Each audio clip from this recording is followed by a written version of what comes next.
भगवान श्री कृष्ण कहते हैं, राजन, जो श्रेष्ठ मनुष्य पाप मोचनी एकादशी का व्रत करते हैं उनके सारे पाप नष्ट हो जाते हैं। इसको पढ़ने और सुनने से सहस्त्र गोदान का फल मिलता है। ब्रह्म हत्या, सुवर्ण की चोरी, सुरापान और गुरु पत्नी गमन करने वाले महापात की भी इस व्रत को करने से पाप मुक्त हो जाते हैं। यह व्रत बहुत पुण्यमय है। एकादशी। महाराज युधिष्ठिर ने भगवान श्री कृष्ण से चैत्र, जो गुजरात महाराष्ट्र के अनुसार फाल्गुन मास होता है, उसके कृष्ण पक्ष की एकादशी के बारे में जानने की इच्छा प्रकट की तो वे बोले, राजेंद्र, मैं तुम्हें इस विषय में एक पापनाशक उपाख्यान सुनाऊंगा जिसे चक्रवर्ती नरेश मां धांता के पूछने पर महर्षि लोमश ने कहा था। मां धांता ने पूछा, भगवान, मैं लोगों के हित की इच्छा से यह सुनना चाहता हूँ कि चैत्र मास के कृष्ण पक्ष में किस नाम की एकादशी होती है, उसकी क्या विधि है तथा उससे किस फल की प्राप्ति होती है। कृपया ये सब बातें मुझे बताइए। लोमेश जी ने कहा, नृपश्रेष्ठ, पूर्व काल की बात है। अप्सराओं से सेवित चैत्ररथ नामक वन में, जहाँ गंधर्वों की कन्याएं अपने किंकरों के साथ बाजे बजाती हुई विहार करती हैं, मंजू घोषा नामक अप्सरा मुनिवर मेधावी को मोहित करने के लिए गई। वे महर्षि चैत्ररथ वन में रहकर ब्रह्मचर्य का पालन करते थे। मंजू घोषा मुनि के भय से आश्रम से एक कोस दूर ही ठहर गई और सुंदर ढंग से वीणा बजाती हुई मधुर गीत गाने लगी। मुनि श्रेष्ठ मेधावी घूमते हुए उधर जा निकले और उस सुंदर अप्सरा को इस प्रकार गान करते हुए देख बरबस ही मोह के वशीभूत हो गए। मुनि की ऐसी अवस्था देखकर मंजू घोषा उनके समीप आई और वीणा नीचे रखकर उनका आलिंगन करने लगी।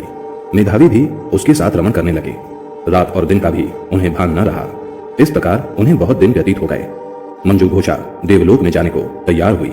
जाते समय उसने मुनि श्रेष्ठ मेधावी से कहा, ब्राह्मण, अब मुझे अपने देश जाने की आज्ञा दीजिए।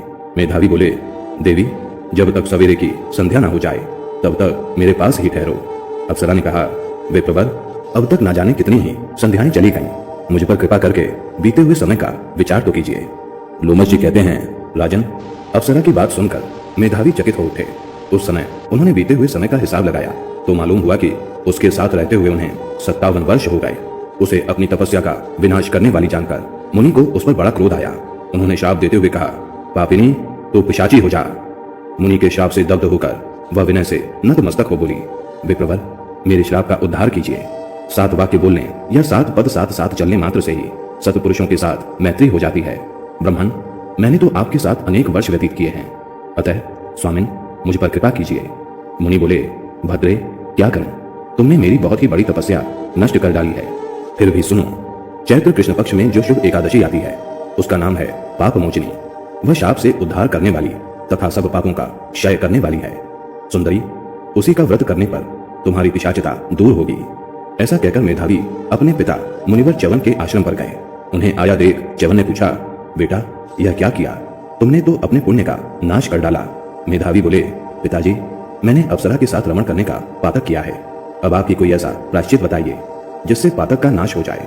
च्यवन ने कहा, बेटा, चैत्र कृष्ण पक्ष में जो पाप मोचनी एकादशी आती है उसका व्रत करने पर पाप राशि का विनाश हो जाएगा। पिता का यह कथन सुनकर मेधावी ने उस व्रत का अनुष्ठान किया। इससे उनका पाप नष्ट हो गया और वे पुनः तपस्या से परिपूर्ण हो गए। इसी प्रकार मंजू घोषा ने भी उस उत्तम व्रत का पालन किया। पाप मोचनी का व्रत करने के कारण वह पिशाच योनि से मुक्त हुई और दिव्य रूप धारिणी श्रेष्ठ अप्सरा होकर स्वर्गलोक चली गई। भगवान श्री कृष्ण कहते हैं, राजन, जो श्रेष्ठ मनुष्य पाप मोचनी एकादशी का व्रत करते हैं उनके सारे पाप नष्ट हो जाते हैं। इसको पढ़ने और सुनने से